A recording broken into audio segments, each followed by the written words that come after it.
Hello दोस्तों, कैसे हो आप? उम्मीद करता हूँ आप अच्छे होंगे। तो इससे पिछली वीडियो में आपने देख लिया होगा, मैं RTT टावर पे गया था, रूफटॉप टावर पे, जिसके बारे में मैंने बात की। तो आज मैं आया हूँ अपनी एक साइट पे। ये हमारी एक साइट है जिसको हम कहते हैं GVT टावर। ये ग्राउंड बेस्ड टावर है। आज इसके बारे में बात करूँगा मैं। तो आज मेरा जो टॉपिक रहेगा वो रहेगा माइक्रोवेव के ऊपर।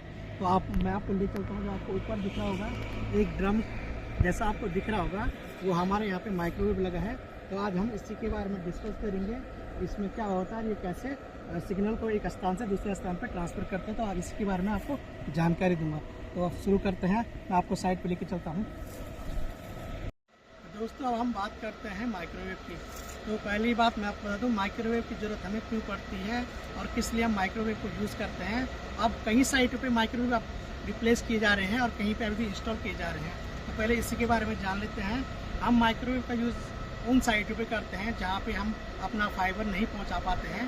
तो उस ऐसी साइटों पे क्या करते हैं, हम जो हमारी साइट होती है उसको माइक्रोवेव में करते हैं। क्योंकि कहीं आप देखे होंगे जंगलों में हमारी साइटें होती हैं जहाँ पे माइक्रोवेव लगे होते हैं। वहाँ पे जो हमारा ऑप्टिकल फाइबर होता है उसको ले जाना बहुत ही कॉस्टली होता है और बहुत ही डिफिकल्ट, बहुत परेशानी होती है। तो हम क्या करते हैं, उस कंडीशन में उस साइट को फाइबर पे ना करके उसको माइक्रोवेव पे करते हैं।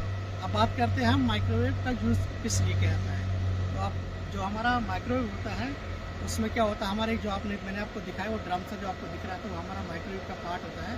तो उसमें क्या होता है, ट्रांस और रिसीवर। वो क्या करता है, जो हमारे सिग्नल होते हैं एक तरफ ट्रांस करता है, दूसरा से रिसीव करता है। ये दोनों चीज़ आपका माइक्रोवेव करता है, सिग्नल को ट्रांस और रिसीव करने के लिए। तो ये करता है आपका जो इलेक्ट्रिक मैग्नेटिक रेडिएशन के थ्रू आपका जो सिग्नल क्या है एक स्थान से दूसरे स्थान तक ट्रैवल करता है। उसमें क्या होता है, आपके आमने सामने पे 2 टावर लगे होते हैं, एक जो कि आपके एक क्या बोलते हैं ट्रांस पे होगा, एक रिसीव पे होगा। दोनों साइडें आमने सामने जो आपके होंगे, आपके माइक्रोवेव लगे होंगे, तभी वो आपका जो डाटा है आपस में कम्युनिकेट करेगा। अगर आपको लगता है कि हमने एक टावर इधर लगा लिया और एक इधर लगा लिया और दोनों का मुंह अगर ड्रम हम अलग कर लेंगे माइक्रोवेव का, तो उस कंडीशन में जो आपका डाटा का जो ट्रांसमिशन होगा वो नहीं हो पाएगा। उसमें क्या होता है, आपका दोनों जो आपके माइक्रोवेव है आमने सामने होने चाहिए और उनके बीच में क्या होना चाहिए, कोई भी पार्ट्स या कुछ भी ऐसी चीज़ ना हो जिससे कि आपका जो डाटा ट्रांसमिशन है उसमें दिक्कत हो। जैसे बीच में पहाड़ नहीं होना चाहिए या कहीं बीच में बिल्डिंग नहीं होनी चाहिए। क्योंकि आपको पता होगा जो हमारा इलेक्ट्रिकल मैग्नेटिक जो आपका रेडिएशन होता है वो स्टेड होता है। अगर उसके बीच में कुछ आ जाता है तो उस कंडीशन में जो आपका जो तरंगे होती हैं वो लॉस हो जाती हैं और दूसरे टावर तक नहीं पहुँच पाती है, जिससे हमारा कम्युनिकेट नहीं हो पाता है। तो सिंपल से भाषा में अगर मैं आपको समझाऊँ, जो हमारा माइक्रोवेव होता है वो क्या करता है, एक टावर को दूसरे टावर से जोड़ने का काम करता है। यानी कि एक सिग्नल को दूसरे टावर तक पहुंचाने का काम हमारा माइक्रोवेव करता है। तो बेसिक पर्पज मैंने आपको बता दिया है माइक्रोवेव का। तो जो माइक्रोवेव पे आप देखते हो ड्रम क्या क्या जो बाहर से कवरेज होती है उसकी, वो जो कवर किया होता है वो वेदर से सेफ्टी के लिए हम यूज़ करते हैं। तो इसके कुछ पार्ट होते हैं जिनके बारे में बात करें, जो पार्ट होते हैं। तो जो हमारे माइक्रोवेव के पार्ट होता है ऑडियो, जो अपना ऑडियो होता है, ये क्या करता है, रेडियो सिग्नल या आप रेडियो सिग्नल या फ्रिक्वेंसी भी कह सकते हैं, उसको क्या ट्रांस और रिसीव करने का काम करता है। और जो आपका तीसरा पार्ट उसमें होता है, इसमें MDU लगा होता है। तो ये क्या करता है, MDU का काम होता है, जितनी भी हमारी कॉन्फ़िगरेशन होती है वो हमारे MDU के थ्रू ही होती है। कि जो फ्रिक्वेंसी हम सेट करते हैं, कुछ भी करते हैं लैपटॉप से कनेक्ट करके, हम उससे कौन सा हमें ऑडियो चलाना है नहीं चलाना है, ये सारा हमारा MDU मैनेज करता है। लैपटॉप के थ्रू हम उसको कॉन्फ़िगर करते हैं। तो जो हमारा ऑडियो होता है और जो हमारा MDU होता है, तो MDU में हमारे इसमें 3 केबलें यूज होती हैं। तो फर्स्ट केबल होती है हमारी पावर के लिए, जो हम नीचे बेस स्टेशन से पावर को लेके जाते हैं ऊपर अपने MDU पे। तो वो क्या करता है, हमारे माइक्रोवेव को वहाँ पे पावर प्रदान करता है, जिससे कि पावर की कोई कमी ना हो वहाँ पे। दूसरी केबल होती है हमारी ट्रैफिक केबल।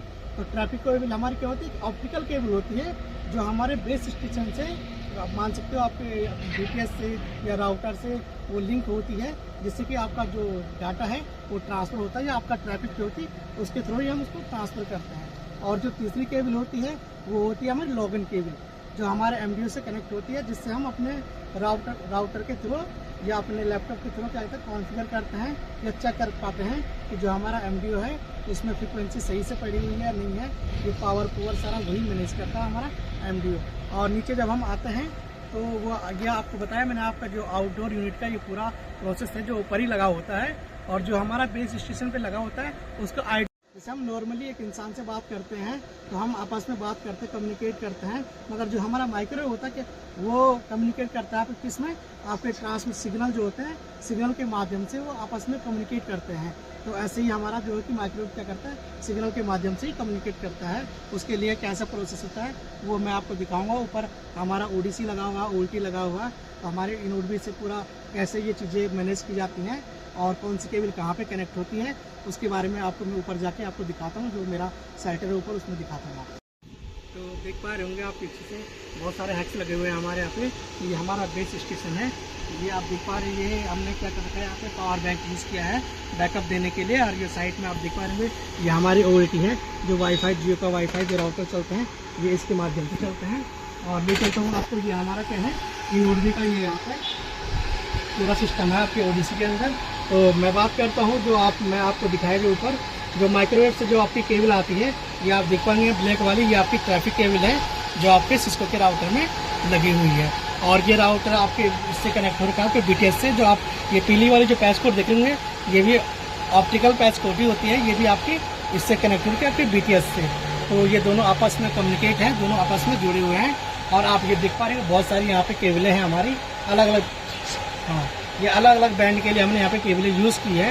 ये हमारी सारी होती है जीएसएम एंटीना में। तो आप देख पा रहे हैं यहाँ पे अलग अलग कलर से यहाँ पे दिखाया गया है। तो ये हमारी अल्फा बीटा गामा के रूप में ये होती है, तरंगे होती है एक तरफ से। ये अलग अलग बैंड पे अलग अलग फ्रिक्वेंसी पे काम करती है। तो जो हमारा जो ऊपर आप समझ पा रहे होंगे, जब भी हम किसी कॉल करते हैं तो क्या होता है, सबसे पहले हमारा ये राउटर तक जाता है आपका। ये राउटर पे जो आप देखेंगे यहाँ से आपका सिग्नल यहाँ तक आया, ये क्या करेगा, हमारे सिग्नल को हमारे बीटीएस में ट्रांसफर कर देगा डाटा को। तो वो क्या करेगा, जो ऊपर हमने जीएसएम एंटीना इंस्टॉल किए हैं वो उसको सिग्नल देगा। फिर उस माध्यम से क्या हुआ, हमारा जो आपका आरएफ वो क्या बोलते हैं आपका माइक्रोवेव लगा होता है, वो क्या करेगा, जो आपके नियर बाई में जो टावर होगा इससे उसको कम्युनिकेट करेगा, सिग्नल को वहाँ भेज देगा। उसके बाद जो आपकी कॉल होगी वो आसानी से लग जाएगी। तो यही बेसिक चीज़ें यहाँ पे होती हैं माइक्रोवेव में, जो मैंने आपको आज बताई। और अगर किसी चीज़ के बारे में अगर नहीं बता पाया हूँ तो आप मुझे पूछ लेना, मैं आपको अलग से उसकी वीडियो बनाऊँगा। आप अगर किसी चीज़ के बारे में जानकर लेना चाहते हैं तो थैंक यू दोस्तों वीडियो में लेने के लिए।